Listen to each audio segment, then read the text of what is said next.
예, 여기에 대해서 또 더 이렇게 보태실 말씀 있으면. 그래서 예, 결론적으로 예, 율법과 선지자의 때는 이제 풀을 먹어야 됐고, 예, 그러니까 지금 우리 이방 지금 교회 시대에는 이제 어린아이의 신앙일 때는 그러니까 적과 같은 순수한 말씀 이 풀부터 시작을 해야 된다는 거죠.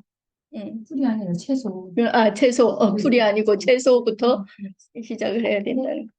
저도 그걸 이렇게 딱딱 적용을 해서 말하고 싶은데 선을 어디까지 그어야 되는지 이거를 딱딱 이렇게 하기가 좀 그걸 표현을 못했어요. 풀은 육체요.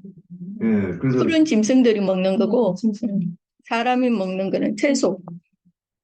그래서 그 구약 시대에 그 먹는 것이 이제 율법과 선지자 시대 이전에서도 그 풀을 먹는다고 해야 되나?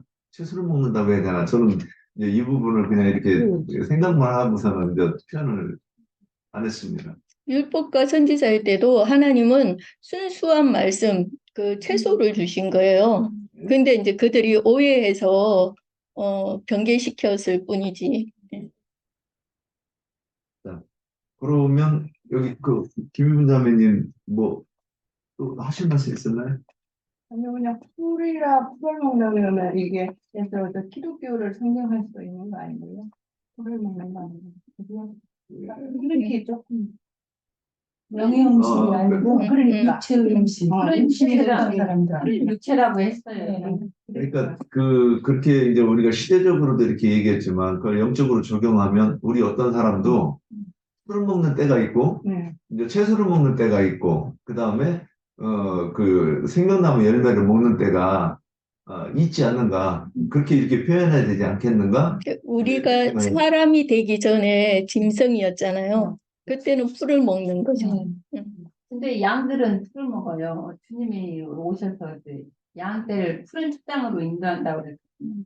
그때는 이제 하나님의 어린 이제 양을 말하는 거죠. 백성들을 말하는 거고. 단단한 식물은 장성한 자의 것이라고 했으니까 우리는 이제는 장성한 자가 돼서 단단한 식물을 먹어야 돼. 자, 그러면 오늘 시간이 50분 됐는데 장로 형제님이 그 권면하는 말씀으로 우리 이제 정리하죠. 예.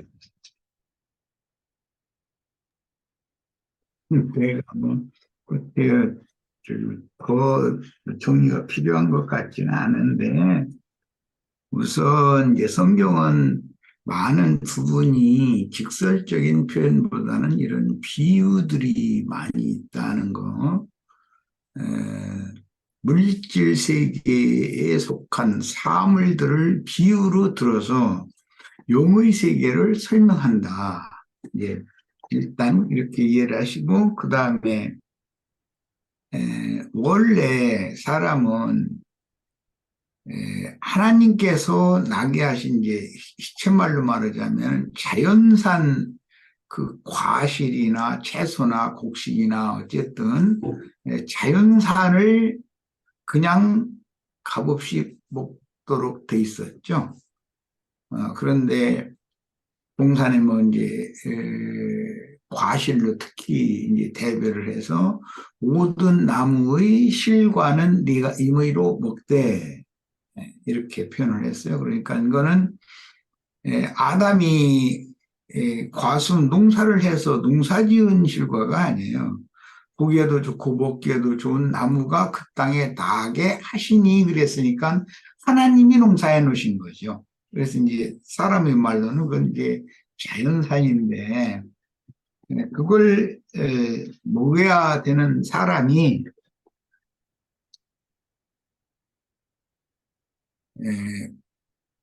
선악을 알게 하는 나무 실과라고 이제 이것도 비유로서 자연산인 것 같지만 사실은 그것은 하나님이 아담에게 주신 것을 아담이 먹는 것이 아니고 뱀이 공급하는 것을 아담이 받아먹게 되었다는 거예요. 그러니까 순수한 하나님의 말씀을 떠나서 다른 교훈을 사람이 이렇게 받아들였다 이제 영적으로 해석하자면 그런 말인데 예, 사람은 원래 그렇게 약한 그릇으로 지어놨죠.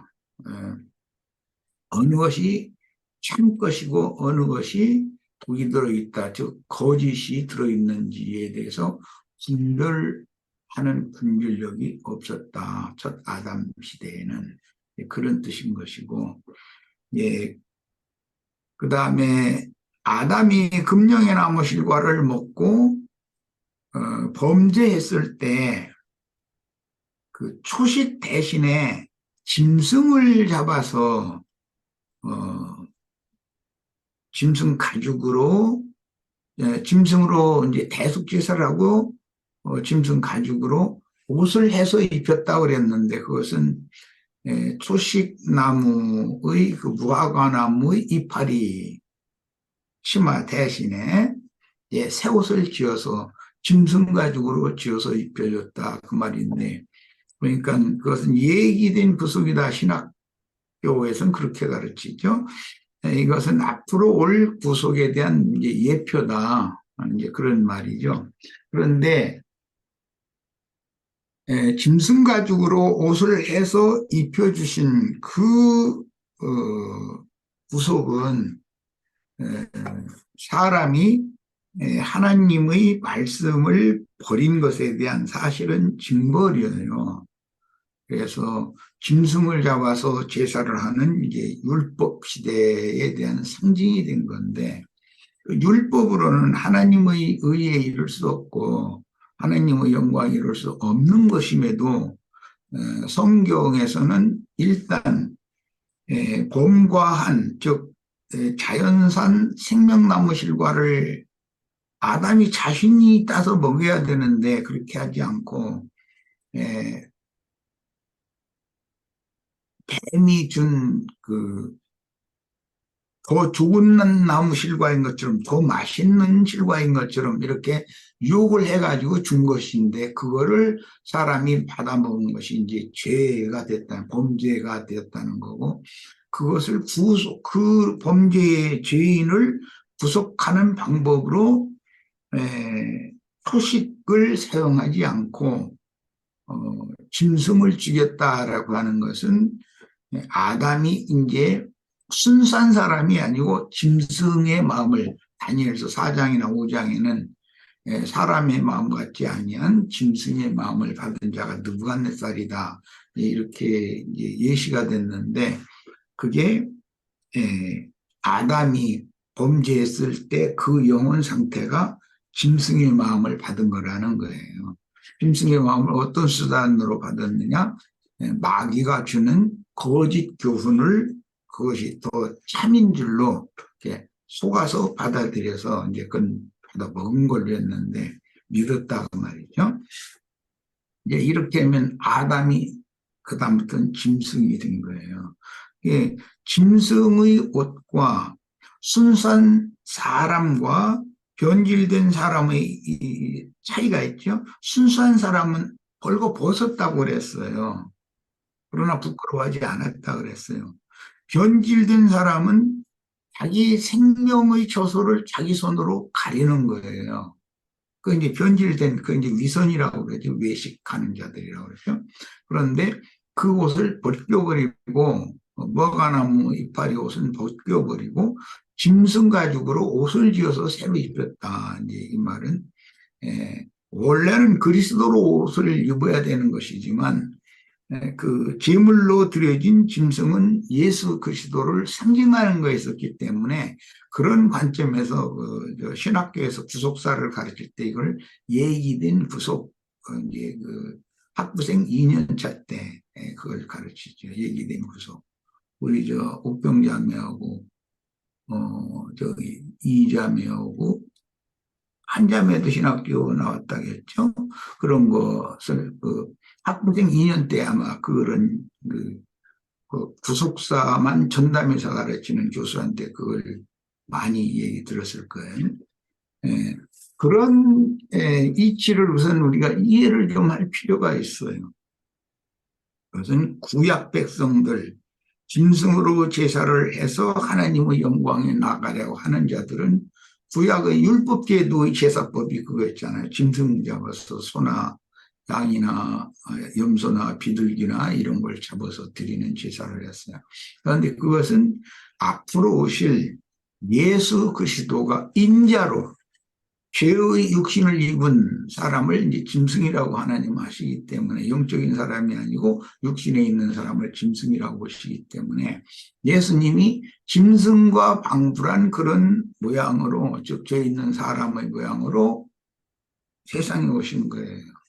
그래가지고 짐승들의 제사를 완성하기 위해서 십자가에서 그분이 육체로는 죽임을 당하신 거죠. 야, 이제 이런 구속사의 관점과 그런 흐름의 맥락에서 아까 우리 김혜자 자매가 에스겔 31장, 다니엘 4장을 이제 같이 읽었었어요. 그런데 그걸 우리 지체들이 같이 한 자리에서 읽었는데도 떠듬떠듬 읽는 것도 어떤 흐름에 정확하게 이해하도록 읽는 것도 이게 굉장히 필요하겠다, 그 생각을 난 해가면서 들었어요. 읽는데 익숙하지가 않고 그 말하고자 하는 하나님의 의도를 어느 부분에 강조하고 어느 부분에서 한숨 쉬고 띄어서 그 다음에 또 이렇게 다음 말을 이어가고, 이런 것도 읽는 것도 듣는 사람에게 굉장한 어떤 의도를 전달한다라고 느꼈어요. 우선 이제 우리 시체들이 그만큼 성경을 자주 안 읽었다라는 것을 내가 지금 지적하는 거예요. 자주 읽어야 돼. 자주 읽으면 말하고자 하는 의도를 어느 장초를 딱 펴면 이것은 어떤 의도에서 맥락에서 어떤 흐름을 따라서 어디에 가서 어떤 결론을 내리려고 지금 이 말씀 하신다는 걸 다 파악하고 읽는 사람이 읽으면은 성경을 읽는데도 훨씬 주위에서 같이 있는 사람이 은혜가 되고 깨달음이 오는 것이거든요.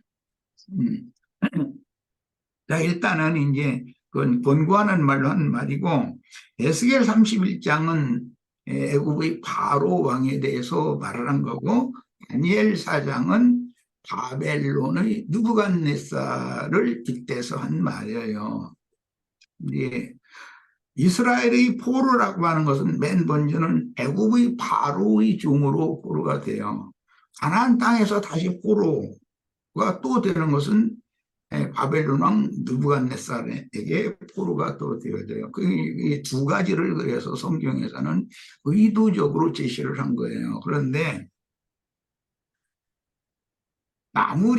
큰 나무가 되어서 가지들에는 공중의 새들이 깃들었고, 그 나무 그늘 밑에는 온갖 들짐승들이 보금자리를 삼았다. 이제 이렇게 에스겔 31장에도 다니엘 4장에도 동일한 그런 관점을 이야기를 했어요. 큰 나무가 됐다라는 건, 원래 나무라는 것은 이제 사람을 빗대서 하는 말인데, 예수님은 그런 말씀을 쉽게 설명을 하느라고 세상의 대인들, 너희 정치 상석이나 윗자리에 우러러보고 괴물 받는 자리에 있는 자들, 그걸 세상 대인 이렇게 표현을 했어요. 그러나 너희는 자신을 낮추고 작은 자가 되어라.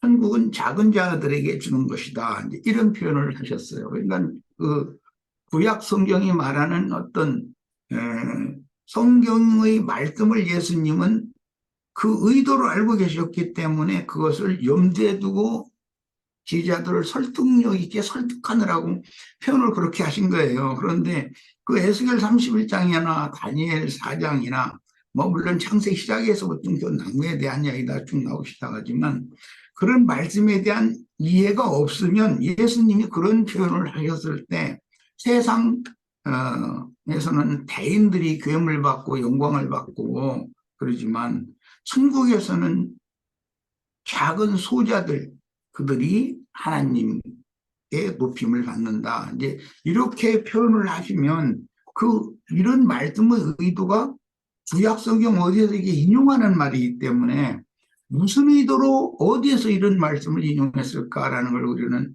알아들어야 된단 말이에요. 그러려면 구약 성경을 다 알고 있어야 돼. 그 부지런히 성경을 읽어둬야 돼. 이만큼 성경을 부지런히 읽어서 가슴에 저장이 된다는 것은 중요한 문제다라는 걸 알 수가 있고,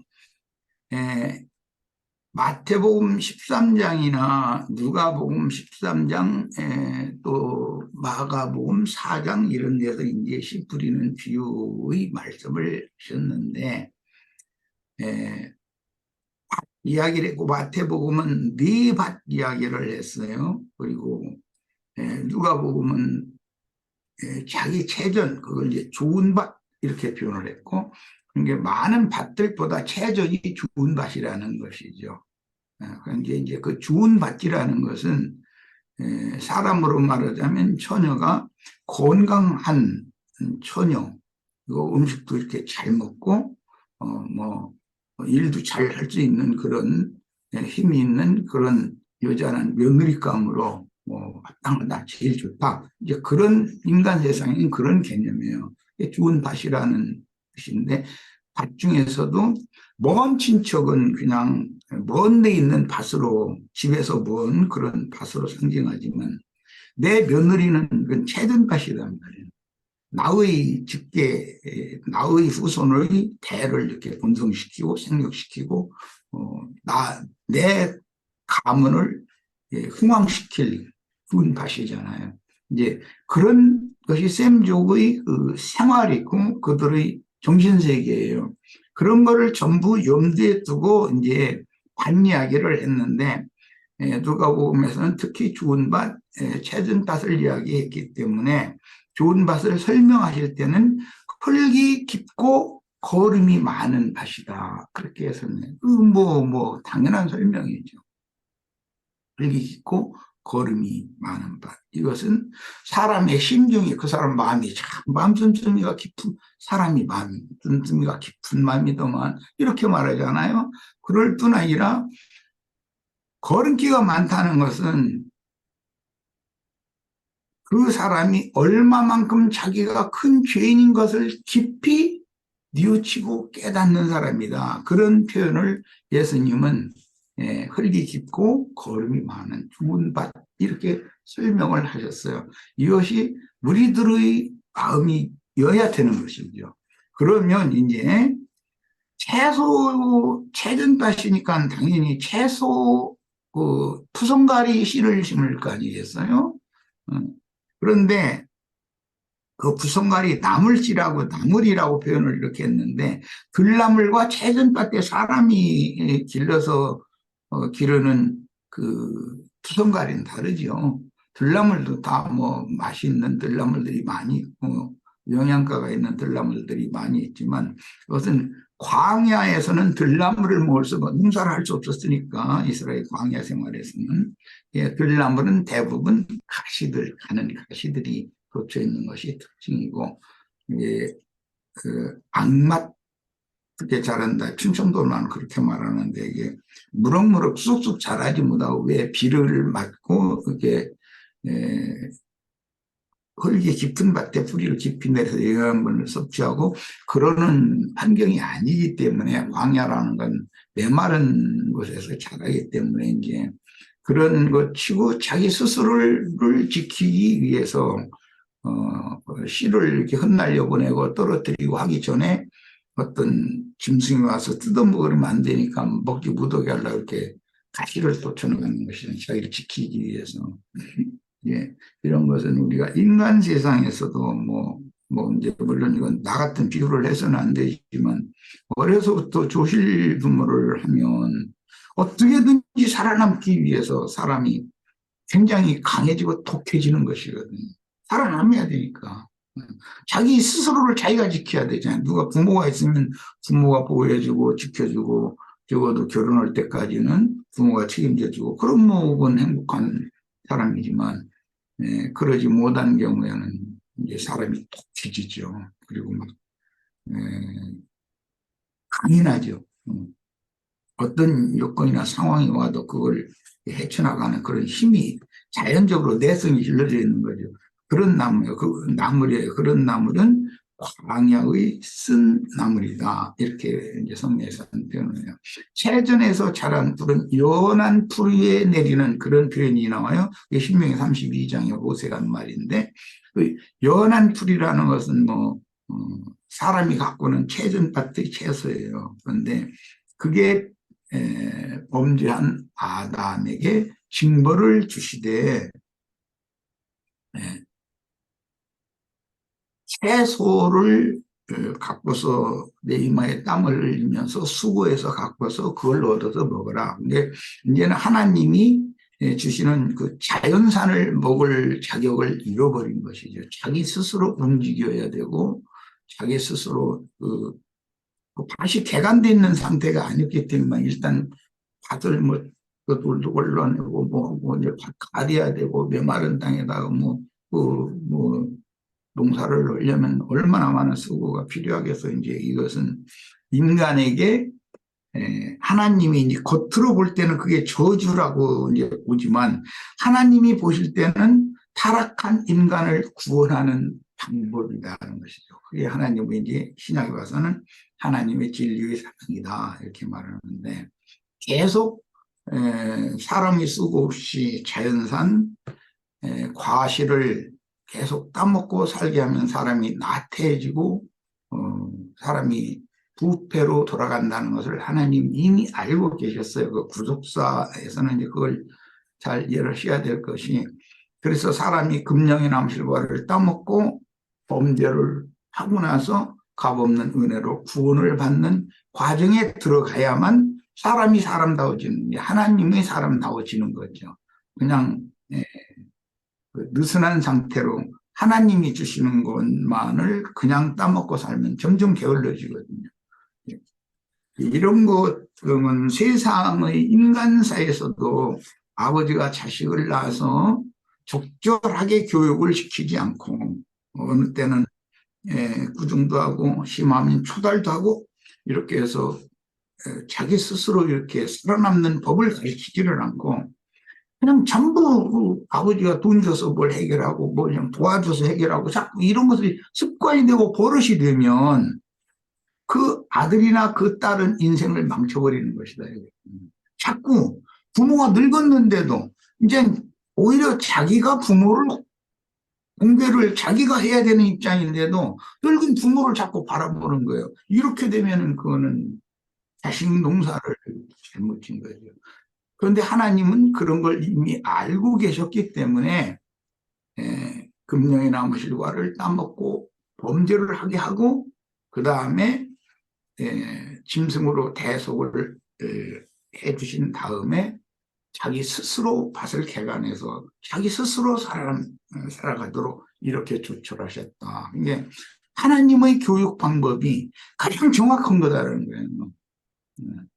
이 인간이라는 것은 이 육신이라는 것은 웅냐웅냐하고 계속 받아주면 조금 전에 얘기한 것처럼 저는 나이가 40이 다 됐고 막 뭐는 지금 우리나라 그 성인 나이가 19세인가 그러죠.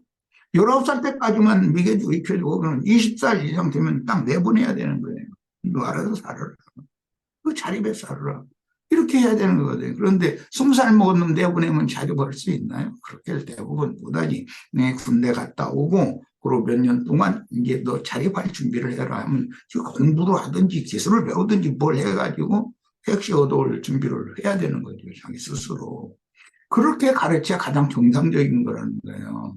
매사를 아버지가 다 그냥 손만 벌리면 이게 주고 이렇게 기르면 안 됩니다. 하나님의 교육 방법을 좀 배워야 되겠어요. 얘기가 딴 데로 약간 벗어났는데 그래서 하나님은 아담에게 스스로 범죄한 아담을 가죽옷으로 입혀주신 후에 네가 밭을 개간해서 네가 채소씨를 심어서 채소를 얻어서 그걸로 먹고 살아라 그랬다는 거예요. 그러니까 아담은 이제는 이마에 수고하면서 이마에 땀을 흘리지 않을 수가 없게 된 것이죠. 자기 자립을 해야 되니까 이제 하나님이 모든 걸 이렇게 공급하시던 그건 바랄 수 없는 처지가 된 것이죠. 이게 이제 채소인데 채소 밭이라고 하는 것은 회개하고 돌이킨 마음을 상징하는 것이고 좋은 밭이에요. 내가 어떤 지인가를 깊이 뉘우치면서 돌이킨 밭이에요. 그게 이제 좋은 밭이라고 그래서 채전 밭이라고 그랬어요. 그리고 그렇게 좋은 밭에다가는 순수한 주님의 말씀을 심는데 그것을 채소씨라고 이렇게 비유를 한 거예요. 너무나 순수한 말씀이 심어진 그 마음 밭에서 자라는 채소밭이라고 하는 것은 신약의 용어로는 정결한 처녀교회다 이렇게 표현, 정결한 처녀들이라 이렇게 표현을 했어요. 그리고 그게 주님이 원하시는 밭이에요. 우리는 밭도 이제 좋은 밭이어야지 뭐 그 네 가지 밭 중에는 뭐 불밭도 있고 뭐 흙이 깊지 않아서 해가 뜨면 금방 뭐 뿌리로부터 다 말라서 타개져서 결실할 수 없는 밭도 있고 등등 이런 밭 이야기들이 있는데 다른 밭보다는 이제 주님이 얻어 취하시기를 바라는 그 채전 밭이 되려면 내가 어떠한 죄인인가를 깊이 깨닫고 크게 뉘우치는 거예요. 그리고 주님 앞에 내가 이런 악하고 못된 그런 본성을 버리지 못하는 이런 연약함이 있는 자이고 선보다는 불선을, 의보다는 불의를 더 많이 저지르고 행하고 나서 부끄러움을 주님이 주시면 그걸 숨기기 위해서 이렇게 가면 쓴 얼굴로 사람들을 대하고 세상을 대하고 이것이 너무 누적되어지고 이렇게 누적시켜온 지가 너무 오래됐습니다. 나는 이제 스스로는 여기서 내가 벗어날 수 없는 걸 깨달았으니 주님께서 은혜를 베푸시고 자비로운 주님의 손으로 나의 모든 이런 것들을 말끔히 씻어내 주시고 내 심령으로부터 새롭게 되도록 좀 말하자면 새 사람으로 태어나게 해주시라고 이렇게 구하는 그런 밭이 채전 밭이고 그런 사람 속에서 순수한 하나님 말씀이 이렇게 잘 자라면 그게 이제 채소가 되는 것이고 그게 내 영혼의 이제 양식이 되는 건데 그걸 이제 채소는 어린아이들만 먹는다는 말씀이 있어요. 그리고 장성한 자는 단단한 식물을 먹는다. 그랬어요. 이제 이것은 하나님의 경륜적으로 아담에게 채소를 먹게 하셨지만 노아에게는 이제 그 아담이 먼 후대죠. 노아의 때 세상 심판이 있었고 노아는 최초로 포도원, 그 과원을 농사를 한 사람으로 계시가 돼요. 과수를 농사를 했죠. 그랬고 그 노아에게는 또 고기를 먹을 수 있도록 허락하셨어요. 그 성가리만 먹는 게 아니고 고기도 먹도록 허락하셨어요. 그래서 이제 그 고기도 먹을 수 있는 사람이면 장성한 자다. 이제 이것은 경륜적인 이야기인 거예요. 표현이에요. 사람이 해소만 먹을 때는 순수하기는 하지만 그 신앙도 순수하고 마음 순수를 보면 순수하지만 그렇게 순수성만 가지고 있어서는 건강할 수가 없죠. 하나님이 원하는 만큼 되지는 못하죠. 그러면 고기도 먹을 만한 이제 더 장성한 자, 힘 있는 자가 돼야 되는 것이 고기를 먹으려면 짐승을 길러서 그걸 잡아야 되는데 채소 농사하는 거하고는 또 다른 이야기죠. 이것이 청년 이상으로 작은 사람들의 신앙 단계를 말할 때 그렇게 표현을 한 거니까 그 정도 마음의 숙제를 하는 게 필요한 것 같아요. 오늘 우리들이 이제 교훈으로 받을 것은 가장 중요한 것은 우리들이 순수성을 회복해야 된다는 거.